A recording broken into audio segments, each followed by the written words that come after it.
Je pense qu'il y a des moments où effectivement on se sent seul, un petit peu. Je pense que c'est spécifique à chaque personne, le fait d'être seul avec soi-même. Bienvenue dans Medcast, le podcast qui vous plonge au cœur des études de santé. Je vous propose de plonger ensemble dans les réalités de ces parcours exigeants et passionnants. Bonjour et bienvenue dans ce nouvel épisode du Medcast. Je m'appelle Caroline et aujourd'hui on va parler de la reconversion vers des études de santé et de l'impact que ça a sur la vie personnelle. Ben oui, quand on a déjà travaillé, quelquefois même fondé une famille, qu'on a une certaine stabilité financière, tout chambouler pour se relancer dans des études de santé, c'est extrêmement courageux. Pour en parler, j'ai le plaisir d'accueillir deux invités. Chloé, tu es maintenant en 2e année d'études de dentaire et tu as déjà un parcours et une expérience très riche, puis en plus tu es maman d'une petite fille de 5 ans. Thibaut, toi tu te relances vers des études de santé après également un parcours professionnel déjà très solide. Que vous soyez engagé dans une filière de santé ou simple curieux, je pense que cet épisode est fait pour vous. On y va ? On y va. Thibaut, qu'est-ce qui t'a amené à te dire « je vais reprendre des études » alors que finalement, tu avais déjà une profession, je travaillais dans la restauration, il me semble, déjà le grand écart entre la restauration et les études de santé, mais a bouleversé complètement ton quotidien.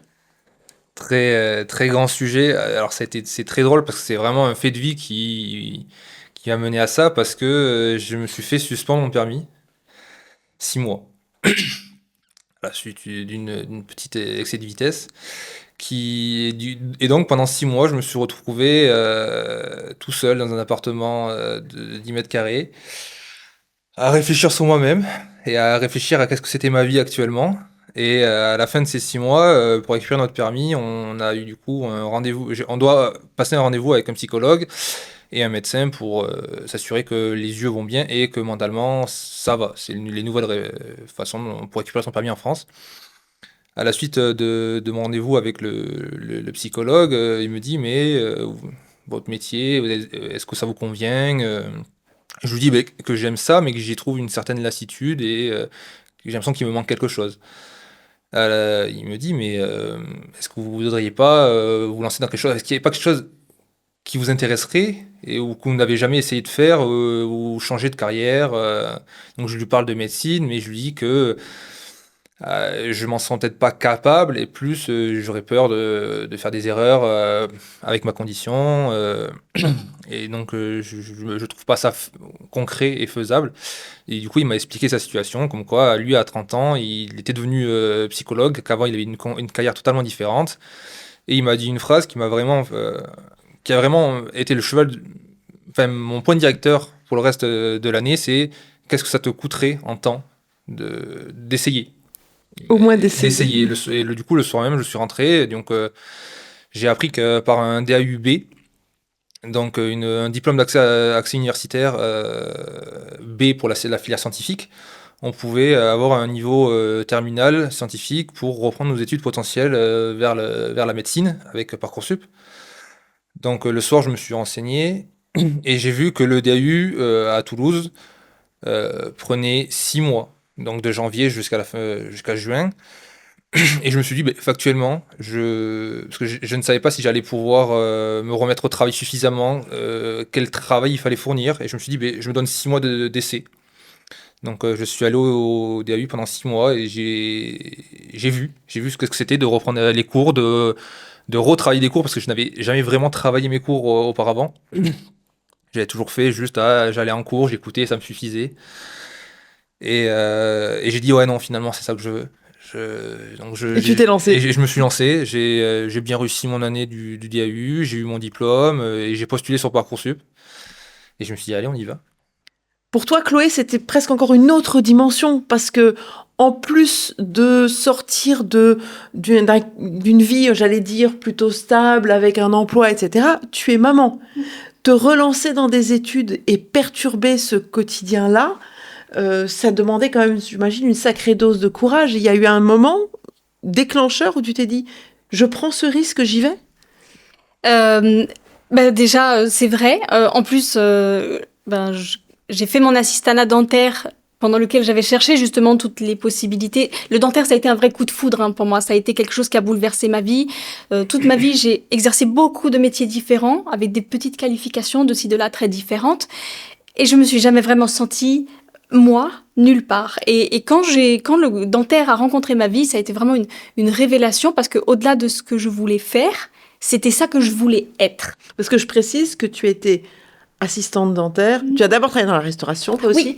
Ensuite, tu as été assistante dentaire. Oui. Et c'est ça qui t'a donné le déclic. Et c'est ça qui m'a donné le déclic, parce qu'au départ, je voulais trouver un emploi compatible avec ma vie de maman.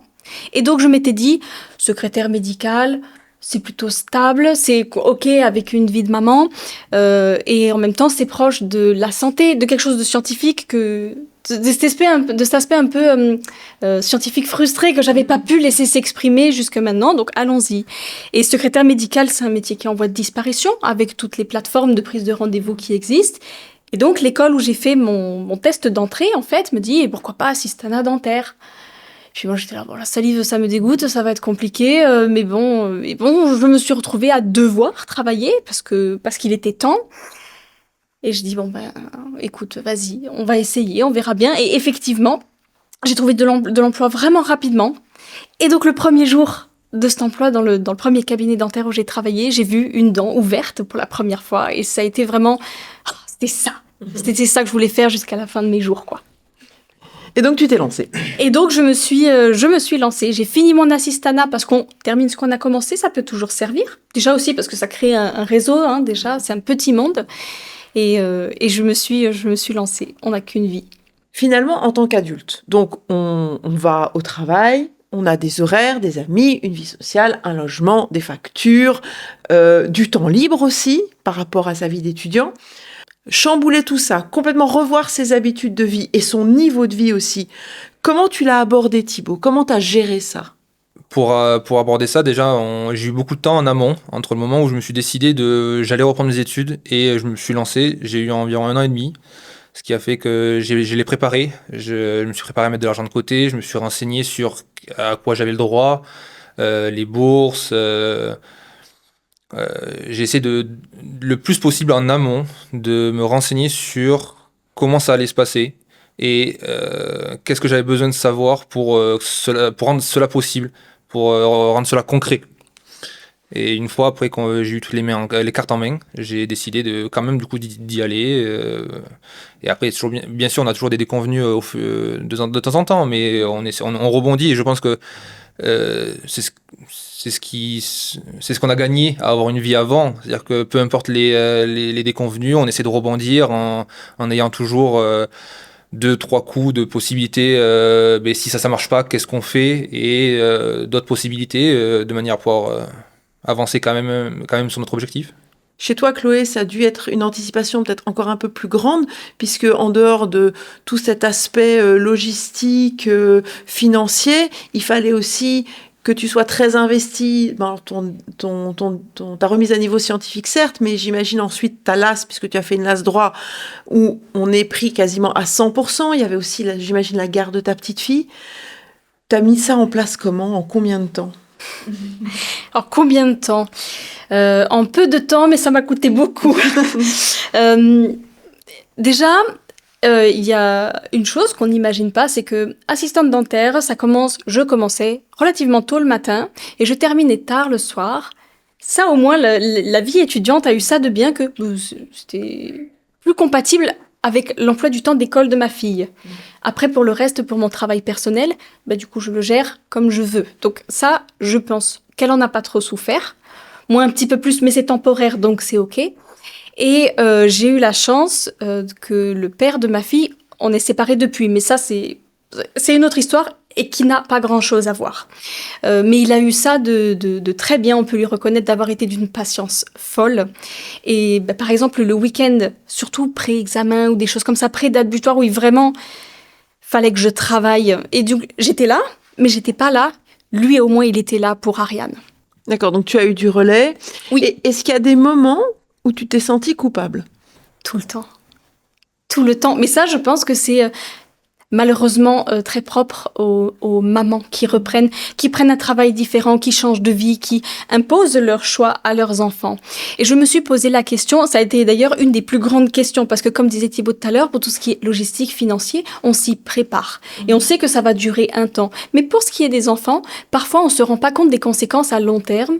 Et je me suis dit, et si quand elle a 18 ans, elle vient me voir et me dit « Oui, mais en même temps, quand j'étais enfant, t'étais jamais là, je répondrais quoi ?» Et je me suis aussi dit que finalement, je faisais ce choix pour elle, parce que avoir le choix, c'est un luxe. Un luxe qu'aujourd'hui, en 2025, avec un salaire d'assistante, j'aurais peut-être pu, une condition de vie d'assistante même, que j'aurais peut-être pu lui proposer aujourd'hui, mais dans 10 ans, dans 15 ans, mais c'était pas dit que ça suffise. Et moi, je veux pouvoir lui donner ce luxe d'avoir le choix. Et si pour ça, il faut sacrifier un petit peu, un temps, moi, aujourd'hui, et endosser un peu cette culpabilité pour pouvoir lui offrir à elle plus tard quelque chose que je peux tout à fait expliquer, ça vaut le coup. Il y a peut-être aussi l'exemple de voir sa maman prendre ces risques-là, d'avoir ce courage, d'avoir cette détermination, de franchir des obstacles qui paraissent infranchissables. C'est aussi un très bel exemple pour un enfant, non ? Donc je ne sais pas si on peut parler d'exemple, parce que dans vraiment exemple, il y a une espèce de fierté personnelle à montrer. Bien sûr, je suis fière de ce que j'ai fait et je veux que ma fille, elle sache comment on ressent la fierté, parce que ça s'apprend aussi. Hein, quand on n'est pas habitué à ressentir la fierté, la légitimité de la ressentir. Mais c'est pour avoir eu plusieurs vies qui ne me convenaient pas. Et de me dire, ça ne me convient pas, j'ai la clé dans ma main pour changer. C'est pouvoir lui dire aussi à elle plus tard, ça ne te convient pas, voilà. T'enferme pas. C'est ça, c'est dans ta main. Y a qu'à. Alors oui, c'est parfois compliqué, oui, c'est parfois coûteux, oui, parfois il faut sortir les rames, mais tu peux le faire, je l'ai fait. Je dirais même plus, c'est que en France, on a la possibilité de... C'est vrai. On a eu, grâce quand même à la France, le choix et la possibilité de... ok, on veut tout changer, on peut le faire. Ils nous ont donné les cartes de le réaliser. Et après, ça ne revient qu'à nous-mêmes de le rendre réaliste, mais c'est possible. C'est vrai que il faut comme reconnaître que le système éducatif français et le système d'enseignement supérieur français est accessible à beaucoup de gens. Alors je dirais pas à tous ceux qui le veulent parce que ce serait trop réducteur, mais en tout cas avec beaucoup d'énergie, ça permet quand même d'accéder à une formation de très grande qualité. C'est vrai que tu fais bien de le saluer, Thibaut. D'ailleurs, qu'est-ce que tu aurais aimé savoir avant de te lancer là-dedans ?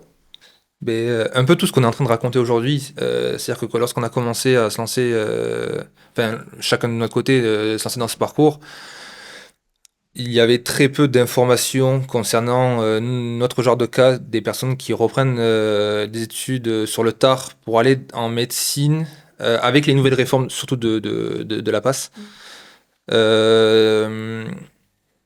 Donc ce que j'aurais aimé savoir, c'est un peu toutes les bricoles que l'on ne sait qu'une fois qu'on les a accomplies. Tout ce qu'on a au cours de l'année de « Ah mince, mais si j'avais su comment plutôt travailler sur cette matière-là ». Et ça, je pense qu'on ne peut l'avoir que en parlant avec quelqu'un qui l'a déjà fait. Et mais pas quelqu'un qui a 18 ans, quelqu'un qui a du recul. Non, même pas.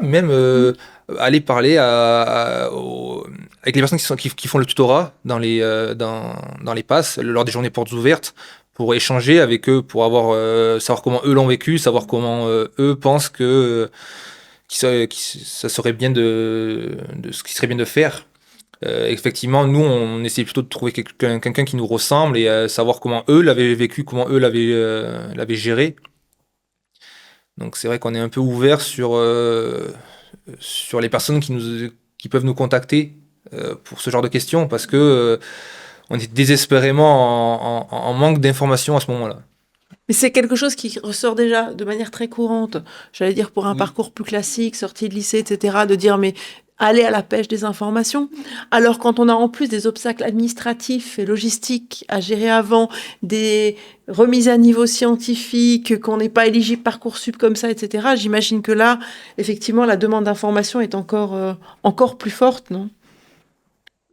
Oui, mais je pense qu'on a des problèmes différents que les lycéens, par exemple, et beaucoup de communs, notamment Parcoursup, qui pose beaucoup de soucis, qui nous a causé beaucoup de... Faut rentrer dans une case. Hein. Ah, surtout en étant plus âgé, c'est vrai que la case dans laquelle on rentre est assez compliquée.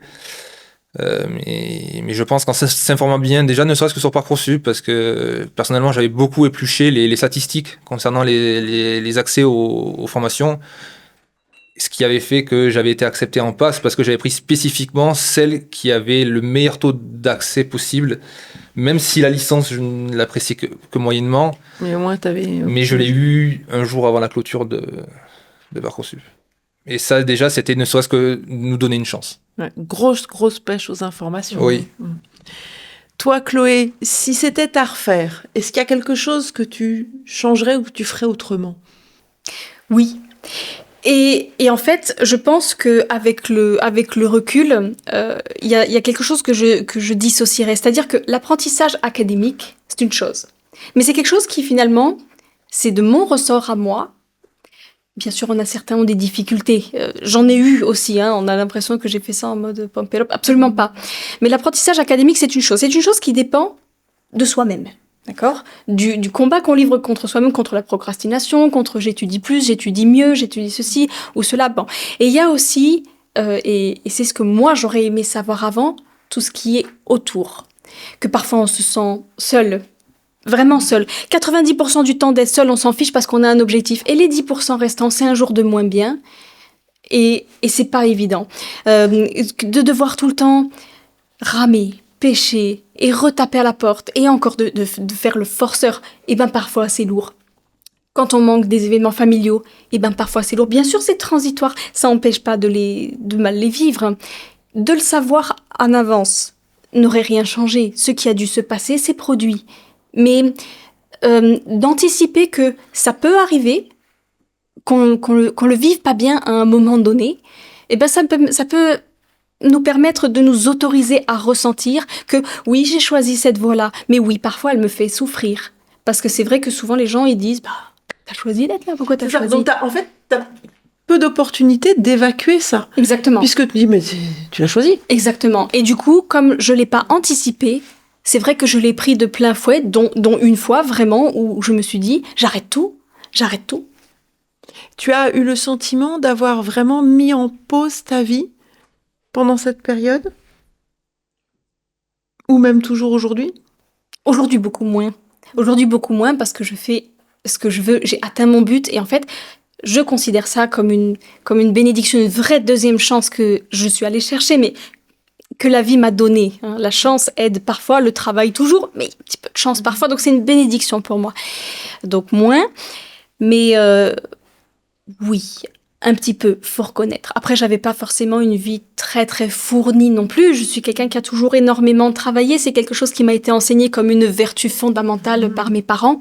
Donc, je vivais un peu par le travail, parfois un peu excessif. Presque, je dois faire comme ça pour que ça ait de la valeur. Mais oui, il faut reconnaître que beaucoup de choses prennent beaucoup de temps et qu'une partie de soi, on la met de côté pour l'instant. Vous avez tous les deux plus ou moins un grand décalage quand même d'âge avec des jeunes lycéens qui arrivent dans leur cursus universitaire. Est-ce que tu t'es senti un peu ovni par moment, Thibaut, au milieu des étudiants de 18 ans, ou est-ce que finalement tu l'as plutôt bien vécu ? Alors comme elle disait, je pense qu'il y a des moments où effectivement on se sent seul un petit peu. Je pense que c'est spécifique à chaque personne avec et le fait d'être seul avec soi-même. Est-ce que ça pose problème ou pas ? Effectivement, quand on est en passe, déjà de base, les personnes entre eux ne se parlent pas trop s'ils ne se connaissent pas parce que c'est un concours, parce que c'est très spécifique. Là, d'autant plus, effectivement, on me voyait, mais on me parlait pas. C'est-à-dire qu'on savait, les gens trouvaient ça bizarre, mais ne posaient quand même pas la question pour autant. Donc on te regarde un petit peu de travers, mais on n'ose pas te demander ce que tu fais là ? Ouais, c'est-à-dire que les personnes que j'avais autour de moi en amphithéâtre ont peut-être mis 3-4 mois avant de m'adresser de la parole, mais juste bonjour. Donc c'est vrai que ça fait ça faut être préparé avec ça du fait que vous serez seul dans votre aventure. Il faut accepter alors pas forcément, je veux dire chacun peut des fois avoir trouvé quelqu'un, une situation, une autre personne comme vous, parce que même moi au final j'ai vu pendant ma passe une personne qui était plus âgée Mais au final, tout le monde est tellement focus dans son travail que même moi, j'aurais pu aller lui parler, lui dire, excuse-moi, j'ai vu, enfin, qu'est-ce que tu fais là, comment ça se passe? Et au final, on a pareil, à peu près le même parcours. Et on s'est retrouvés l'année d'après en LAS2, parce qu'on est tous les deux la même mineure. Et du coup, on a échangé là-dessus, mais c'est vrai que la plupart du temps, oui, non, on va être Bon, seul. c'est vrai que ça ressort même chez les C'est ça. néo-bacheliers. La solitude pendant cette première année, c'est quand même quelque chose de récurrent. Toi, Chloé, maintenant, tu es en 2e année de dentaire, donc ça y est, là, c'est passé, la passe là, c'est passé. Est-ce que tu ressens quand même encore ce côté un petit peu marginal? Oui. Ouais. Oui, parce que je suis nettement plus âgée, hein, j'ai bientôt 34 ans, donc j'ai pas juste 2 ou 3 ans de plus. Ça se voit, la différence d'âge. Il y a aussi, les passerelles sont peu nombreuses, sont un peu entre eux, parce qu'ils ont souvent passé leur oral ensemble, etc. Donc, ils sont entre eux. Les néo-bacheliers viennent des mêmes lycées, etc. Et des mêmes LAS et des mêmes passes, donc sont entre eux. Donc, moi, j'arrive un peu au milieu de tout ça. Je vais pas aux soirées étudiantes. Parce qu'il faut que je rentre m'occuper de ma fille et de ma maison qui tourne pas toute seule. Je fais pas partie du bureau des étudiants. Et puis on n'a pas les mêmes préoccupations. Il y a aussi peut-être, et c'est peut-être moi aussi qui l'ai créé, bien que je sois, je pense, quelqu'un d'assez sociable et ouvert, d'avoir créé moi-même cette distance en me disant, qu'est-ce qu'on va avoir à se raconter? Tu vois ce que je veux dire? Presque c'est ma propre croyance limitante, un petit peu de vrai, un petit peu de moins vrai, subjectif, mais ouais, ils ont mis du temps à m'adresser la parole spontanément, voire même à répondre quand je leur adresse la parole. C'est compliqué, parfois, pas toujours, mais quand il y a des travaux de groupe imposés, ils font tous du coup leur petit groupe entre eux, et puis toi t'es là, tu sais pas trop. Ça finit par passer. Les professeurs, je suis pas la première et je suis pas la dernière, hein. Les professeurs m'ont dit en général quand on arrive en clinique, donc en 4e année, et qu'il y a une version professionnalisante, et là, peut-être que certains comprendront ta plus-value, d'avoir déjà eu cette vie in situ avant, et puis peut-être ceux à qui il manquait de la maturité vont la récupérer, et du coup l'écart il se décreusera un peu. Ça va aller, c'est promis. Et c'est vrai qu'avec le temps, ça va un peu mieux. Je suis pas, ça va. Ça ira en s'améliorant. Ça ira en s'améliorant. Thibaut, aujourd'hui, tu te sens comment? Est-ce que tu te sens étudiant? Oui, quand même. Oui. Mais Tu commences à adhérer à la communauté étudiante? oui, malgré le fait que il y a des moments où ça me manque quand même de travailler, d'avoir cet aspect dans la vie, d'avoir un but tous les jours, tu te lèves, un certain travail manuel aussi qui me manque, même si actuellement j'ai fait ce choix pour devenir dans des études plus intellectuelles. J'apprécie quand même beaucoup le travail manuel, ce qui fait que ça me fait plaisir quand même les étés de retravailler un petit peu pour. Mais mais ça me permet aussi de me souvenir pourquoi j'ai repris tout ça, parce que j'apprécie ça beaucoup, mais arrivé à la fin de l'été, j'en ai marre. Et en fait, je suis content de retourner après sur les bancs de la fac parce que je sais très bien pourquoi j'y suis. Tu apprécies d'autant plus la chance qui Ouais, t'est donnée d'apprendre. Exactement. Ouais. C'est fou, hein, parce que quand on est plus jeune, quand on sort, moi je l'ai fait mes études en tant que néo-bachelière, quelquefois c'est bon, on aime bien, on est motivé, mais voilà. Et quand on commence à apprendre les choses un peu plus tard, on se fait waouh, chaque chose qu'on apprend devient vraiment un petit cadeau comme ça. C'est vrai que moi aussi j'ai commencé mes études en tant que néo-bachelière et quelquefois les cours c'était un peu ça m'intéresse, c'est ce que j'aime, mais bon, quand j'ai repris certaines formations avec l'âge et que je me suis retrouvée à avoir la chance d'apprendre, j'ai savouré ce que j'apprenais. Maintenant, je me jette aussi dans des bouquins et j'adore. Est-ce que tu as un petit peu ce sentiment? Complètement. En plus, je suis quelqu'un de très curieuse par nature. Et c'est vrai que quand on est dans un milieu comme la restauration, il n'y a absolument pas de saut métier. C'est pas du tout un jugement de valeur. Mais c'est vrai que de se mettre à philosopher, c'est pas quelque chose qui arrive fréquemment en plein coup de feu. Et donc il y a cette curiosité parfois d'aller profondément comprendre au fait comment ça marche.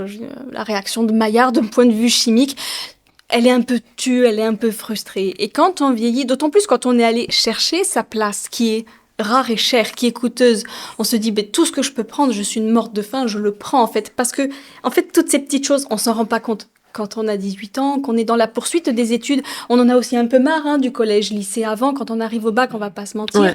Là, On a eu une pause. Je rejoins Thibaut, hein, quand on a connu la galère d'un travail difficile, on apprécie d'autant plus la chance qui nous est offerte d'avoir quelque chose qui améliore la vie en y mettant un peu de son esprit, en fait.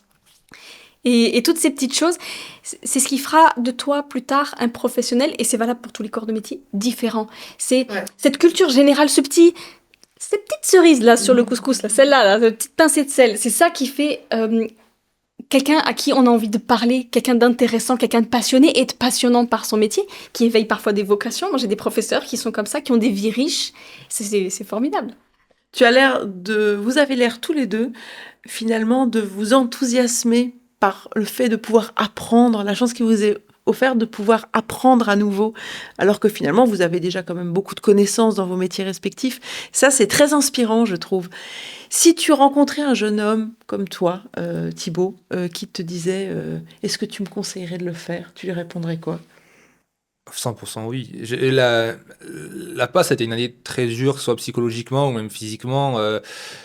Lors des périodes de révision, c'est vrai qu'on va beaucoup trop travailler généralement, jusque des fois même un peu trop. Mais à côté de ça, ça a été, je pense, la meilleure année que j'ai passée depuis bien un long moment. Parce que j'ai adoré ça. Ça a été génial. On apprend des choses merveilleuses. Même si le rythme de travail était quand même intense, moi, c'est un rythme de travail que j'apprécie.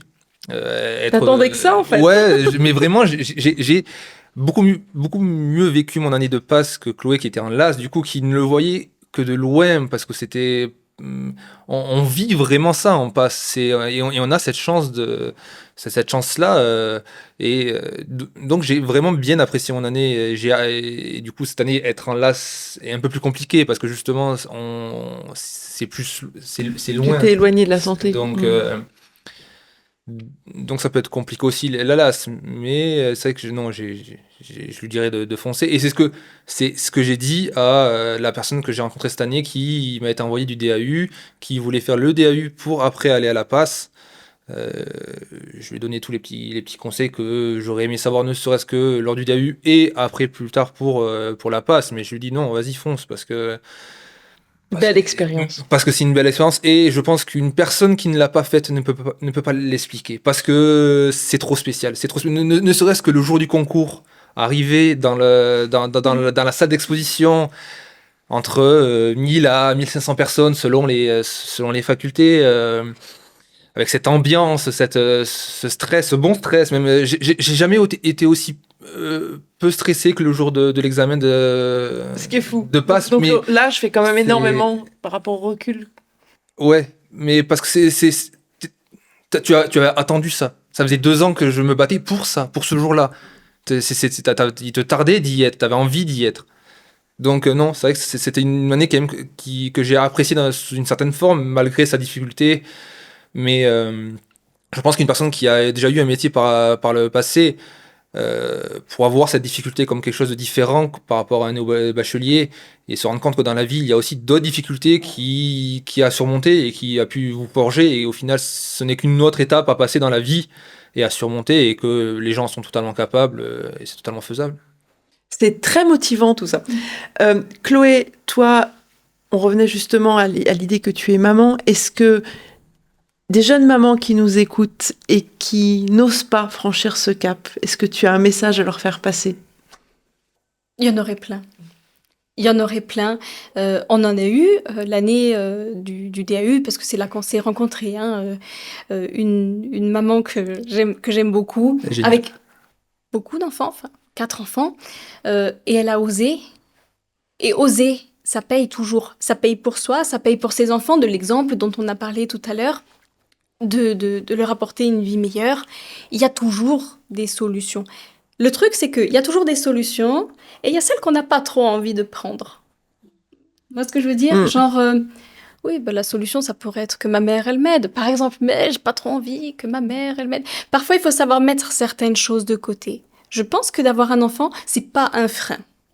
C'est compliqué niveau logistique, mais idéologiquement, c'est pas un frein. Au contraire, c'est un moteur. Et de se dire « Ah, mais est-ce que je vais faire souffrir mon enfant ?» Non. Ça, c'est la projection que toi, tu te fais de ta peur de le faire souffrir, qui est très souvent loin de la réalité.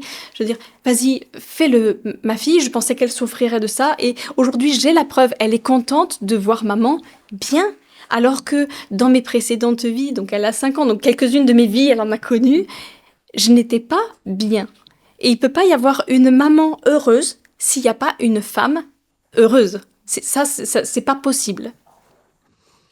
C'est une belle leçon à retenir qu'un enfant n'est pas un frein mais un moteur.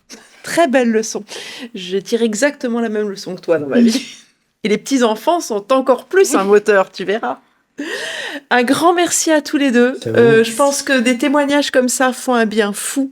C'est une bouffée d'oxygène, de l'optimisme, de l'enthousiasme. Ça fait aussi beaucoup de bien de partager avec des invités cette soif d'apprendre, ce goût pour l'apprentissage. Moi qui suis une passionnée de la pédagogie.